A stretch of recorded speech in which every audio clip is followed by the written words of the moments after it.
गुरुजी, इस समय खरमास चल रहा है, मांगलिक कार्यक्रम पर विराम है। हाँ। तो इस पे थोड़ा प्रकाश डालिए। वर्ष में 2 खरमास आते हैं। एक उधर दिसंबर में आता है 10-5 दिन आगे पीछे, तो 14 जनवरी यानी उधर खिचड़ी, जब मकर पर सूर्य आते हैं तब वो उतरता है, तब लगन प्रारंभ होते हैं, विवाह और शुभ मुहूर्त, मुंडन आज जो कुछ कार्य है प्रारंभ होते हैं। तो वो जो है खरमास मकर संक्रांति पर जब सूर्य आता है मकर पर, तब खिचड़ी बनाई जाती है। खिचड़ी का पुण्यकाल होता है कि मकर पर सूर्य आया तो इसका आने के बाद कई घंटे तक पुण्यकाल रहेगा। ये तब आने के पहले से ही होता है थोड़ा पुण्यकाल, लेकिन आने के बाद वाला श्रेष्ठ है। इसी प्रकार से ये चैत का खरमास है, इसमें भी विवाह सब बंद हो जाते हैं। तो इसमें जो है जब मीन राशि पर सूर्य आता है तब खरमास लगता है। तो ये मेष राशि पर जब सूर्य आता है तब खरमास उतरता है। तो 14 को, इसी 14 अप्रैल को दिन में 11:45 पर सूर्य मकर राशि पर आएंगे, मेष राशि पर आएंगे। इसी 14 अप्रैल को सूर्य मेष राशि पर 11:15 बजे यानी 11:45 पर आएंगे। तब जब मेघ पर आते हैं सूर्य, तब सूर्य उच्च का होता है। 10 दिन ही उच्च का माना जाता है, तो सूर्य उच्च का होगा। और जब मेघ पर सूर्य आता है तब सत्तु संक्रांति होती है। उधर दिसंबर का जब मकर का सूर्य आता है तब खिचड़ी की संक्रांति है, और ये जब मेघ पर सूर्य आता है तब सत्तु की संक्रांति होती है। तो विद्वान लोग पत्रा में और ग्रंथों में दिया है, निर्णय सिंधु, धर्म सिंधु, सभी पत्रा में जब मेघ पर सूर्य आए तब सत्तु व्यंजनम दानम, सत्तु कहते हैं सत्तु को, व्यंजन कहते हैं पंखा इत्यादि को, इसका दान करे। और सत्तु का पुण्यकाल जो है 11:15 से 4:15, 4 घंटा ही पुण्यकाल है। यानी 14 को जब सूर्य परसों आएंगे मेघ राशि पर 11:15 बजे, तो 4:15 बजे तक ही पुण्यकाल है। 11:15 से 4:15 के बीच में सत्तु दान करें और सत्तु खाना चाहिए। सत्वानी अमावस्या कोई शास्त्र में नहीं होती, उसका पुण्य तो दान में जब करो तब है, लेकिन सत्तु का कोई पुण्यकाल नहीं है। सत्तु का पुण्यकाल जो है वो मेघ के सूर्य का ही होता है। यही सत्तु का, इसको लिखा होता है सत्तु संक्रांति। अच्छा, दूसरा गुरु ये है कि इस समय जात पात का बोलबाला है, तो इस पे थोड़ा प्रकाश। इस पर हम ये कहेंगे कि सब मम प्रिय सब मम उपजाए। भगवान कहते हैं सब हमारे प्रिय हैं, सब हमारे उपजाए हुए हैं। भगवान कहते हैं चातुर्वर्ण्यम मैं सीता गुण कर्म विभाग सह। कहने का तात्पर्य जात, पंचांग हम लोग सुनाते हैं जब 9 वर्ष का संवत्सर, तो उसमें आया है कि 4 लाख प्रकार की मानव जातियां हैं। अब आज कितने लुप्त हो गए, कितने बचे हैं। तो जाति का अर्थ जो ये प्रजाति है, आज भी तो विज्ञान या रसायन विज्ञान, वनस्पति विज्ञान, ये सब शोध करके तमाम प्रजातियां पैदा करते हैं। प्रजाति, जात का अर्थ यह है जैसे वृक्षों में प्रजातियां हैं, वह जाति हैं। 4 पैर वाले जीवों में जातियां हैं, आकाश में उड़ने वालों में जातियां हैं, जल में रहने वालों में जातियां हैं, पृथ्वी पर रहने वालों में जातियां हैं। जात का अर्थ है चातुर्वर्ण गुण कर्म विभाग सा, यानी 4 वर्णों की सृष्टि जो भगवान कहते हैं गुण कर्म विभाग सा। प्राकृतिक गुण है, जैसे मान लिया जहां साखू या सागौन लगेगा वहां कोई अंडी का पेड़ या पपीता पेड़ थोड़े लगाएगा। तो जो पपीता अंडी काम करेगा और साखू सागौन नहीं करेगा, एक दूसरे के संपूरक है। जाति को मिटाया नहीं जा सकता। जाति को मिटाना संसार के लिए अपने पैर में कुल्हाड़ी मारना है। ये प्राकृतिक प्रजातियां हैं। जातियां पक्षियों में है, जातियां कुत्तों में है, जातियां 4 पैर के कोई भी जीव में है, जातियां मानवों में है। तो जैसे सभी 4 पैर के जीव हैं, वो कहें हम सब समान हैं। जीव तो सब समान होते हैं, लेकिन उनकी प्रजाति होती है, उनकी जात होती है, उनके अंदर प्राकृतिक गुण है। गन्ने में मिठास भरा है, नीम में कड़वाहट बटा है। तो जो भी सृष्टि में कहते हैं जाति हम नहीं मानेंगे या जातियां समाप्त कर दिया है, जात होता नहीं, वो बहुत बड़े भूल में है। जैसे मानव जब देखता है तो कहता है देखो ये कुत्ता है, ये देखो ये खरगोश है, ये सिंह है, ये भैंसा है, ये गाय है। तो और वो गाय कुत्ता क्या कहते हैं, अरे हम सब तो 4 पैर वाले हैं, काहे का अंतर। तो ये अंतर, इसी प्रकार जब और जीव मानव को देखता है तो अपने दृष्टि से देखता है ये ब्राह्मण है, ये क्षत्रिय है, ये वैश्य है, ये शूद्र है, वो अपनी दृष्टि से सबको देखता है। तो जातियां जो हैं वो प्रकृति के द्वारा बनी हुई है, उसको बदला नहीं जा सकता। और कोई बदलना चाहता है तो नीम में केला बना दे, आम में नीम बना दे, जहां साखू सागौन लगेगा वहां पपीता का पेड़ लगाकर दिखा दे कि वो देखे लिंटर रोक लेगा या दरवाजा बन जाएगा। तो ये प्रजातियां प्राकृतिक हैं। जातियां जो मिटाना चाहते हैं, जैसे कुत्ता मानव भोजन कर रहा है उसके थाली में खाने की चेष्टा करता है, तो जो जातियों को मिटाना चाहते हैं वो अमंगल कर रहे हैं संसार का। उनको ज्ञान नहीं है प्रकृति ने क्या बनाया है, वो अधूरे ज्ञान है, अधकचरा ज्ञान वाले हैं। ये गुरुजी हमने ये जहाँ तक शास्त्र भी कह रहे हैं और पढ़ा भी है कि जब मनुष्य परमात्मा के यहाँ से आया है तो सिर्फ वो मनुष्य ही था। वर्ण व्यवस्था तो यहाँ शुरू हुई है, तो जातियां तो हम ही लोगों ने बनाई है। नहीं, ये जातियां तो प्रकृति के द्वारा निर्धारित, उनका शोध हुआ है, उनके बारे में ज्ञान हुआ है, ज्ञानार्जन हुआ है, उसका उल्लेख और उसका यानी चित्रण, उसकी व्याख्या, उसका स्वरूप ये शास्त्रों से निर्धारित है। ये तो स्पष्ट है। जातियां तो किसमें नहीं है आप बताइए? वृक्ष में जाति नहीं है, पक्षी में नहीं है, चार पैर में नहीं है, मानो इसमें सब प्राकृतिक गुण भरे हुए हैं, उनके अंदर प्राकृतिक गुण हैं। ये तो संसार सतयुग से आप चल रहा है। जाति का तात्पर्य थोड़ा है कि उसमें एक दूसरे से लोग विद्वेष करें। जाति को अभी तक कितने ज्ञानी ज्ञानी पुरुष थे हर युग में, जाति का कहीं कोई द्रोह नहीं हुआ। ये कलयुग में हो रहा है, कारण सब निम्न क्वालिटी के हैं, खान पान आचरण सबके भ्रष्ट हैं। हाँ, जात का एक बिंदु है जहां जाकर के जात समाप्त हो जाती है। वो बिंदु क्या है?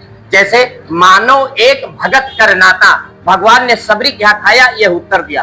तो जाति जो है एक बिंदु ऐसा है जहां जाकर के मन वाणी कर्म खान पान आचरण व्यवहार इनसे जो शुद्ध सतोगुणी हो और उसकी एक सीमा होती है, उतने दिन तक वो तपस्या करके और अपने को परिपक्व हो जाए इन गुणों को धारण करने के बाद में, तो उसकी कोई जात नहीं, वो संत स्वरूप है, वो दिव्य है, वो स्वीकार्य है। इस प्रकार से अब ये आप बताइए, आप लहसुन प्याज भी नहीं खाते हैं और कोई गिद्ध भैंसा खाए रहो है, तो वही का तुम अपने थाली खिलौने वही के साथ वही का खाना कैसे स्वीकार करना चाहेंगे आप बताइए? है ना? कोई बढ़िया दिव्य नहाता है, कोई नाक मुंह में उंगली तक नहीं डालता है, डाल ले तो क्या नाम है ये हाथ धोना चाहता है, और कोई गए पेशाब की हाथ नहीं धोई वही आगे वापर सिस्टम खाए लगे, वही आते पिए लगे, तो ये सब गंदगी है। तो शुद्धता और सफाई इसका आंतरिक स्वरूप प्राकृतिक व्यवस्था जो है वो वही जात में परिणित है। व्याख्या करता है कि हम जैसे मान लिया सूक्ष्मदर्शी यंत्र है, उससे एक सूक्ष्म अवलोकन किया जाता है, तो प्रकृति प्रदत्त जो ये प्रजातियां हैं उनसे उनके गुण के, अब हंस देखिए, हंस जो है वो जल और दूध मिलाकर रख दे, वो दूध पी लेगा जल छोड़ देगा, तो ये प्राकृतिक गुण ही तो है। अब इसको मानो कहते हैं इसको हम भी कर देंगे तो कैसे करेगा? देखिए स्वर है वो विष्ठा खाता है, जीव जीव बराबर होता है, तो क्या मानो आज विष्ठा खाने लगेगा? वो कहेगा अब स्वर नहीं खाएगा वो जीवात्मा, अब हम खाएंगे नहीं। उसका प्रकृति का निर्धारण है। अभी जरा सी गंदगी कोई पड़ी हो, मक्खियां बैठकर उसको साफ करे, तो ये प्राकृतिक शिल्पर है और ये अपना कार्य कर, तो प्रकृति प्रदत्त सृष्टि है, इसमें सूक्ष्म व्याख्याएं हैं जाति और प्रजाति की। उसको हम ऐसे आंशिक आकर के आज के विज्ञान वैभव में उसको नष्ट नहीं कर सकते। उसको नष्ट करेंगे तो हम स्वयं नष्ट हो रहे हैं, क्योंकि उस तत्व को हम नहीं प्राप्त कर सकते।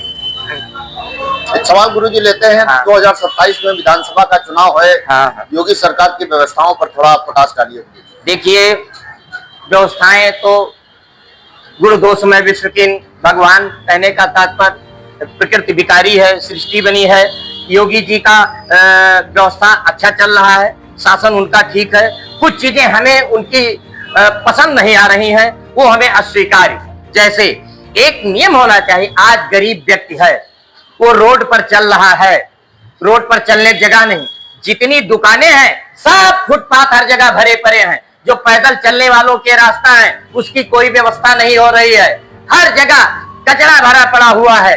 कोई व्यक्ति स्वतंत्र मार्ग में नहीं, किसी का शासन था, फुटपाथ नहीं छोड़े जाते हैं, दुकानदार फुटपाथ पर लगाए हैं, तमाम ठेला और तमाम चीज उसी फुटपाथ पर लगे, गाड़ी घोड़ा फुटपाथ पर पतले से रोड पर चल रहा है। यह दुर्व्यवस्था बहुत बड़ी संसार की है, शासन साम्राज्य की। दूसरी दुर्व्यवस्था यह है, देखिए अभी कई बार गवर्नमेंट ने कहा ये बेचारी आशाएं, उनसे इतना वर्क लिया जाता है कि उतना उनके डॉक्टर जो 1.5 लाख वेतन पाते हैं योगी के नहीं करते। और आशाओं का आज तक इन्होंने कोई वेतन निर्धारित नहीं किया। आज करेंगे, कल करेंगे, तमाम कुकुर बिलारों वेतन बढ़ गए। ये एमपी एमएलए अपना वेतन बढ़ा लिए, आशाओं का वेतन नहीं बढ़ाया। देखिए, तो इस प्रकार से दूसरा चीज ये है कि अभी जो है अराजकता इतना व्याप्त है कि चाहे इनके नेता हो चाहे इनके अधिकारी हो, अभी इस जगत में जो है जो भी निर्माण या होते हैं, इनमें जो नंबर 2 का कार्य होता है वो नहीं समाप्त हो पाया। ये चीज नहीं समाप्त हो पाया है। तो इसको, ये सब बहुत बड़ी बड़ी बातें ऐसी हैं जिनको छोटी छोटी भी बातें हैं, ये इनको योगी को देखना चाहिए कि जितने भी नगर यूपी के हैं, फुटपाथ शटर के अंदर दुकानें लगे, फुटपाथ पर कोई दुकान नहीं लगा सकता। दूसरा जो हमने बताया, आशाओं का वेतन त्वरित निर्धारित किया जाए। और तीसरा, व्यवस्था सबसे बड़ी यह है दुर्व्यवस्था कि जो नेता होता है, चाहे वो ग्राम सभा का प्रधान हो और वहां का सदस्य हो, चाहे नगर का मेंबर हो, चेयरमैन हो, चाहे विधायक हो, चाहे एमपी हो, अधिकारी हो, इनको ये नॉलेज होना चाहिए कि ये मेड़, ये खेत, ये पेड़ किसका है। और ग्राम सभाओं में पंचायत भवन बने हुए थे इसलिए कि वो लोग पंचायत करके किसी विवाद को ही समाप्त कर दें। कोई विवाद जब होता है तो एक सत्य पर होगा, एक असत्य पर होगा। आज विवाद बाबा ने अपील किया और विवाद लंबित पड़ा है उनके बाबा के पीरियड से कोर्ट में, और पोता बुढ़ा हो गया, कोई निर्णय नहीं। वारे जज, वारे वकील, वारे शासन प्रशासन। तो इससे क्या होगा? राष्ट्र में इतनी अराजकता, इतना घोर अन्याय फैला हुआ है कि न्यायालय जो है यहाँ का, कहने के लिए न्यायालय है और वो है अन्यायालय। वहां केवल अन्याय का बोलबाला है और कुछ नहीं है, क्योंकि इतने विवाद पड़े हुए हैं, उनका कोई निर्धारण नहीं हो रहा है। और एक बात हम करना चाहेंगे, जैसे बच्चों के परीक्षा होती है, पहले इतना बड़ा बोर्ड था यूपी आपका जो प्रयाग है, इलाहाबाद जिसे कहते थे, तो ये प्रयाग इतना बड़ा बोर्ड था कि जब उत्तरांचल भी था तो केवल हाथ से लिख करके सारे रिजल्ट बनते थे। आज ये इनके सब कंप्यूटराइज सिस्टम हो गए, किसी बच्चे का सनाफ बदल गया, किसी का नंबर गड़बड़ हो गया, किसी का नाम बदल गया, अब वो चक्कर काट रहा है, वो परेशान है। इसकी किसकी जिम्मेदारी है? अरे शासन को एक शब्द में आदेश देना चाहिए कि विद्यालयों में जहां से गड़बड़ हुआ है वहां का प्रधानाचार्य तुरंत उनका सही कर दे, एक सेकंड ना लगे। दूसरा चीज हम ये भी बताना चाहते हैं, जैसे किसी ने भूमि खरीदा है, उसका दाखिल खारिज होना है, तो वो लटका पड़ा है या दाखिल खारिज हो गया और उसका भूमि किसी कब्जे में है, वो कब्जा नहीं मिल रहा, मुकदमा दायर करे और लड़े, तो इसके लिए एक नियम होना। ऐसे तमाम केस यूपी में, भारत में। तो ये किसी ने कोई भूमि लिखाया है, बैनामा रजिस्ट्रीकरण दाखिल खारिज हो गया है और उसका भूमि किसी कब्जे में है, तो गवर्नमेंट का आदेश होना चाहिए डीएम, एसडीएम, एसपी को कि वो भूमि लिखने के बाद में उस व्यक्ति को त्वरित दिया जाए, एक सेकंड का दूसरा सूर्य न उदय हो, इसके लिए कोई कानून नहीं, केवल आदेश होना चाहिए। ये सब चीज योगी के राज्य में नहीं हो रहा है। योगी के सत्य की ओर से मेरा एक चैलेंज है कि इन सब कार्यों को करे, नहीं हमारे दृष्टि में थोड़ा सा गिरे हुए हैं। क्या लग रहा है 27 में इलेक्शन आएगा, बीजेपी गवर्नमेंट बनेगी, लेकिन जो हम ये सब कह रहे हैं ये सब वो काम करे और अच्छा रहेगा। रोड है, पुल है, बिल्डिंग बन रहे हैं, ये नंबर 1 के काम हो, अच्छा रहेगा। तमाम रोड बन रहे हैं, सब फर्जी बन रहे हैं, सब काम हो रहा है। शुभकामनाएं हैं योगी? हाँ, शुभकामनाएं हैं, हम तन मन धन से हैं और बीजेपी ही आना चाहिए और वही आएगी, तभी सनातन धर्म प्रफुल्लित होगा, नहीं तो राक्षसों का राज्य रहेगा भाई।